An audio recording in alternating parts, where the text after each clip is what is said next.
Sa Senate, muling binuksan ang usapin tungkol sa pagkakakilanlan ni Joseph C., kilala rin bilang Chen Jianzhong, isang negosyanteng konektado sa Philippine Coast Guard Auxiliary at sa pagmimina ng nikel sa Palawan.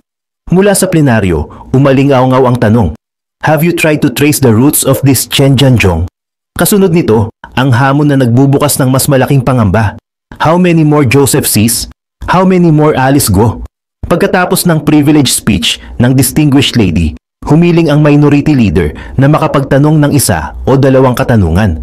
Pinahintulutan ito ni Mr. President at kinilala ang kahalagahan ng follow-up dahil sa bigat ng isyong kinakaharap. Ang umano'y hindi totoong pagiging Filipino ni Joseph C. at ang posibilidad na Chinese pa rin ang kanyang tunay na estado kahit nakapasok siya sa Philippine Coast Guard Auxiliary. Pinuri ng minority leader ang privilege speech at diretsyong inihayag ang pagkabahala sa katauhan ni Joseph C. Binanggit sa talakayan ang pag-usbong ng espekulasyon na sa ilang pahayag sa floor ay tinukoy pa siyang also known as Xi Jinping bilang halimbawa ng tindi ng duda sa kanyang pagkakakilanlan. Nilinaw ng distinguished lady na ang layunin ng follow-up ay maglahad ng ebidensya, hindi haka-haka. Ipinaliwanag ng distinguished lady na bago pa man ihatid ang kanyang privilege speech, humingi na siya ng mga kopya ng dokumento mula sa Philippine Statistics Authority. Ayon sa kanya, ang mga papeles na iyon ay makakatulong upang masilip ang tunay na pinagmulan, identidad at maging ang parentage ni Joseph C. Inihanda pa niya ang mga ito sa slide format upang mas malinaw na maipakita sa mga kasamahan sa floor. Bilang panimulang punto, binigyang diin ng distinguished lady na sa mga naunang pahayag at dokumento, iginiit umano ni Joseph C. hanggang sa kanyang Philippine passport na siya ay may mga magulang na Filipino. Dahil dito, itinaya ng kapulungan ang susunod na hakbang, ang masusing pagbusisi sa mga record at sertipikasyon upang matiyak kung tumutugma ang sinasabing Filipino parentage sa opisyal na talaan ng Philippine Statistics Authority.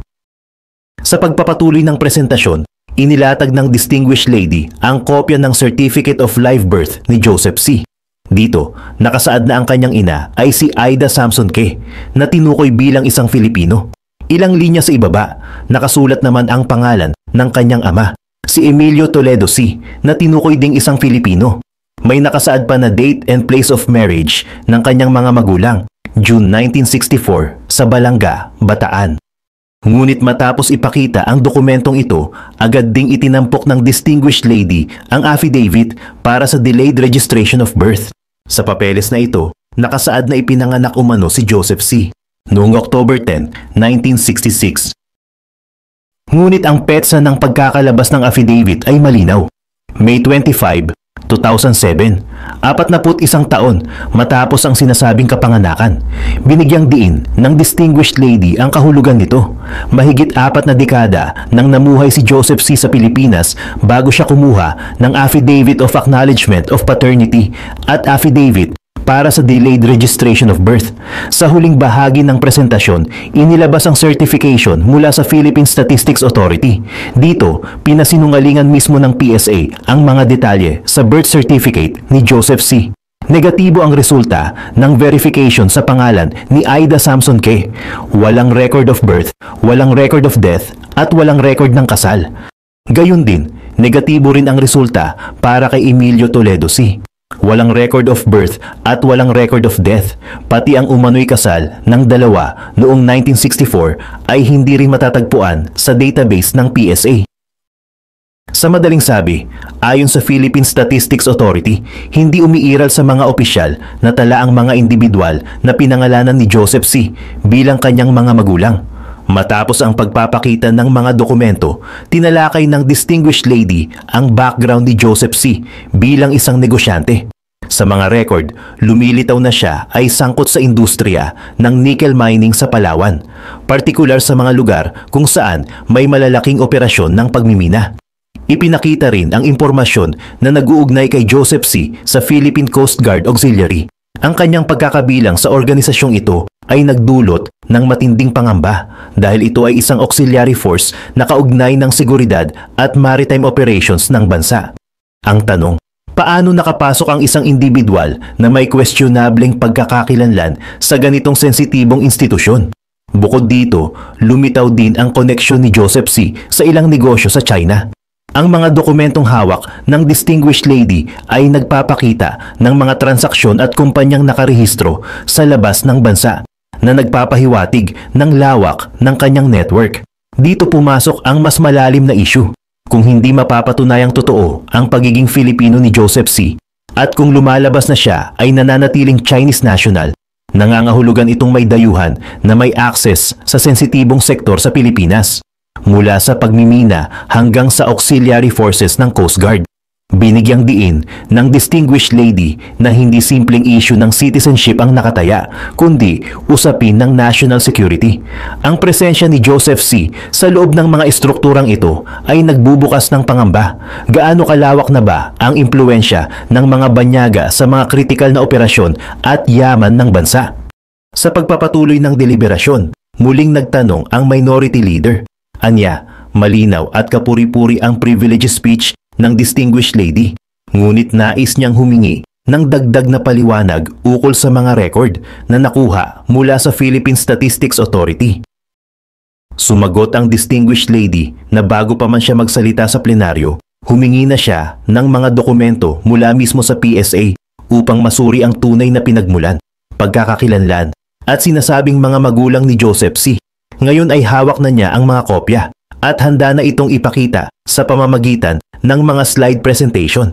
Sa kanyang pagpapaliwanag, binigyang diin niya na sa birth certificate ni Joseph C. nakasaad na ang kanyang ina ay si Aida Samson K., isang Filipino citizen. Samantala, ang nakatalang ama ay si Emilio Toledo C., na nakasaad ding Filipino citizen. Mayroon pang detalyeng nakalagay. Ikinasal umano ang dalawa noong June 18, 1964 sa Balanga, Bataan. Ngunit nang ihambing ang mga ito sa delayed registration certificate na isinagawa mahigit 40 taon matapos ipanganak si Joseph C., lumabas ang malaking pagdududa. Ang dokumento ng delayed registration na may petsang May 25, 2007 ay nagsasaad ng birth date ni Joseph C. bilang October 10, 1966. Ibig sabihin, 41 taon siyang namuhay sa Pilipinas bago kumuha ng Affidavit of Acknowledgement at Delayed Registration. Higit pa rito, ipinakita ng distinguished lady ang certification mula sa PSA na tahasang sumasalungat sa mga nakasaad sa birth certificate. Lumalabas na walang record ng birth, death o marriage ang mga pangalang Aida Samson K. at Emilio Toledo C. sa PSA database. Sa madaling salita, non-existent ang mga ito sa buong tala ng gobyerno. Muling nagtanong ang minority leader, "You mean non-existent itong si Aida Samson K. at Emilio Toledo C.?"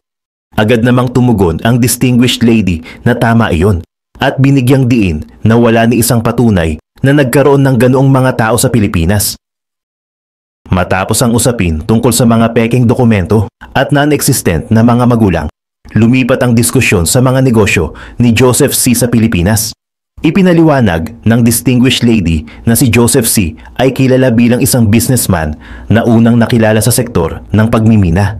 Isa siya sa mga naging honorary chairman ng Philippine Silk Road Chamber of Commerce and Industry. Higit pa rito, siya rin ang namumuno sa isang mother company na may operasyon sa Palawan sa pamamagitan ng Ipilan Nickel Corporation at sa Surigao del Norte sa pamamagitan ng Platinum Group Metals Corporation. Ang mga kumpanyang ito ay nasa ilalim ng Global Ferronickel Incorporated. Binanggit ng distinguished lady na kung mapapatunayang hindi Filipino citizen si Joseph C., malinaw na may paglabag ito sa batas. Ayon sa Constitution, tanging mga Filipino lamang ang maaaring magmay-ari at magpatakbo ng mga kumpanya sa industriya ng pagmimina dahil ito ay itinuturing na isang sektor na nakalaan lamang para sa mga Pilipino. Dagdag pa rito, pinaalala rin ng distinguished lady na nananatili ang mining industry bilang isa sa mga sektor na nakalaan lamang sa Filipinos. At anumang pagkakasangkot ng dayuhan dito ay labag sa batas at sa interes ng bansa. Ipinaliwanag ng distinguished lady na mismong sa mga Chinese websites at mga artikulo lumalabas ang tunay na pagkatao ni Joseph C. o Chen Jianzhong. Ayon sa mga ulat na iyon, siya ay ipinanganak sa Donghua Village, Jinjiang City, Fujian Province, China. Sa mga nasabing artikulo, ipinagmamalaki pa ni Joseph C. at ng kanyang asawa na si Gu Shifang ang pagtatatag nila ng isang charitable foundation. Madalas din silang umuuwi sa kanilang hometown sa China upang magbigay ng donasyon at tumulong sa mga local development programs.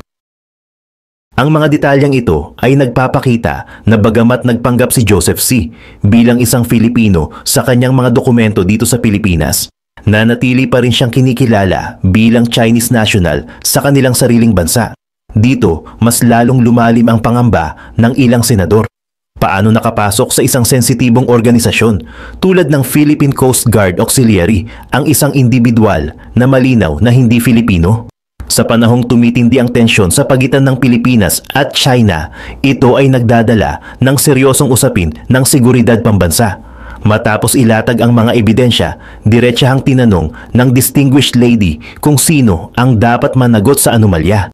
Kung non-existent ang mga pangalang nakasaad sa birth certificate ni Joseph C., paano siya nakakuha ng delayed registration of birth at birth certificate bilang isang Filipino citizen? Ang tanong ngayon, kasalanan ba ito ng local civil registrar na nag-issue ng dokumento o ng mismong Philippine Statistics Authority na nagpatibay ng mga papeles? Dagdag pa rito, binigyang diin na ito ay hindi lamang simpleng administrative lapse. Ang nangyari ay nagbukas ng pintuan para sa isang banyaga na makapasok sa mga sektor na eksklusibong nakalaan para sa mga Filipino. Kaya't inihain ang mas mabigat na tanong, sino ang dapat managot at ano ang mga susunod na hakbang ng pamahalaan para hindi na maulit ang ganitong uri ng pagkukulang. Kasunod nito, ibinunyag ng distinguished lady na kasalukuyan ng iniimbestigahan ng National Bureau of Investigation at ng Mines and Geosciences Bureau ang mga kumpanya ni Joseph C. sa Palawan at Surigao.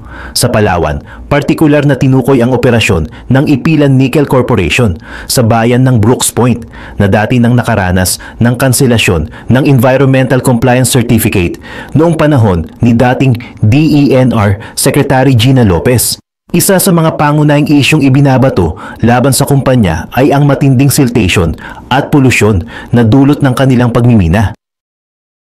Bukod pa rito, binanggit din na ang mga mining companies ni Joseph C. ay nagluluwas ng nickel ore, diretso papunta sa China, kung saan mayroon siyang sariling smelting plant, ang Guangdong Century Qingshan Nickel Industry Company. Ito ay malinaw na paglabag hindi lamang sa pulisya ng bansa na nagtatakda ng value adding sa loob ng Pilipinas, kundi pati na rin sa batas na nagsasaad na tanging mga Filipino lamang ang maaaring magmay-ari at magpatakbo ng mining industry.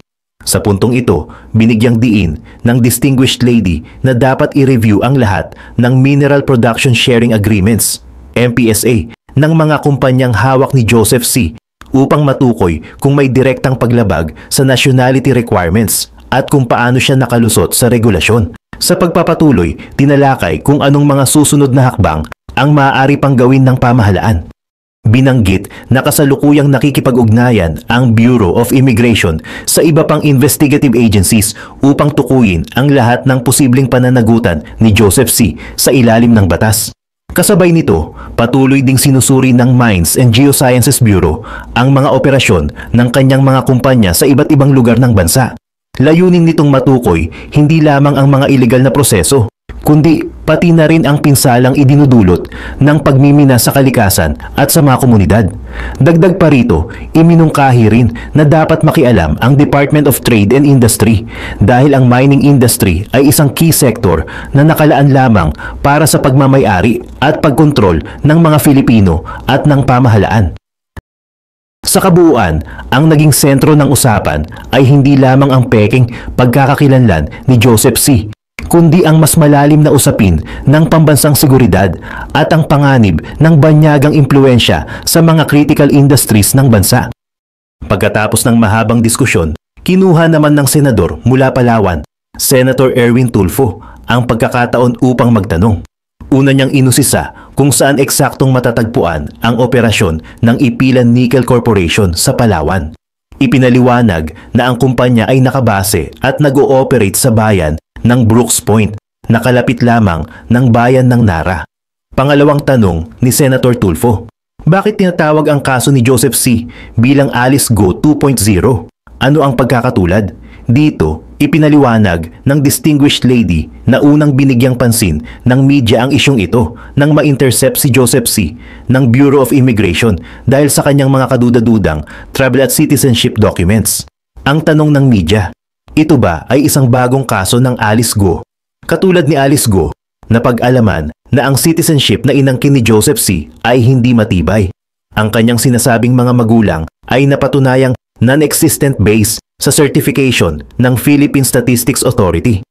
Gaya ni Guo Huaping, nakapasok siya sa mga sektor na nakalaan lamang sa mga Filipino, kabilang na ang pagmimina at ang auxiliary force ng Philippine Coast Guard. Sa pagtatapos ng deliberasyon, muling binigyang diin ang tanong, paano umangat si Joseph C. sa ganoong mataas na posisyon sa negosyo at lipunan, samantalang maraming lehitimong Filipino businessmen ang hirap na makapasok sa parehong industriya? Ipinaliwanag ng distinguished lady na hindi siya mag-a-ascribe ng motive, ngunit malinaw na may mga bahagi ng industriya na tila tinangkilik pa si Joseph C. kahit pa sa kabila ng kanyang mga questionableng dokumento at operasyon. Binigyang diin na ang mas malaking usapin dito ay hindi lamang ang pagkakakilanlan ni Joseph C., kundi ang epekto ng kanyang negosyo sa bansa. Sa halip na dito iproseso ang raw minerals, iniluluwas ito diretso sa China upang doon i-value add. Dahil dito, nawawala ang oportunidad ng Pilipinas na makalikha ng trabaho, makabuo ng sariling industriya ng processing, at makakolekta ng sapat na buwis para sa gobyerno at mga local governments.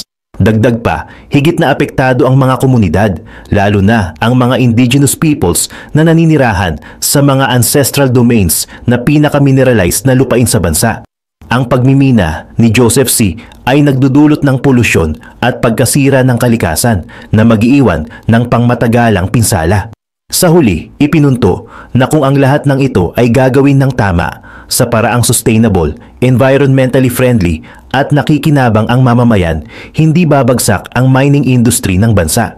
Sa halip, maaari pa itong mag-flourish at magtagal para sa pangmatagalang kapakinabangan ng Pilipinas.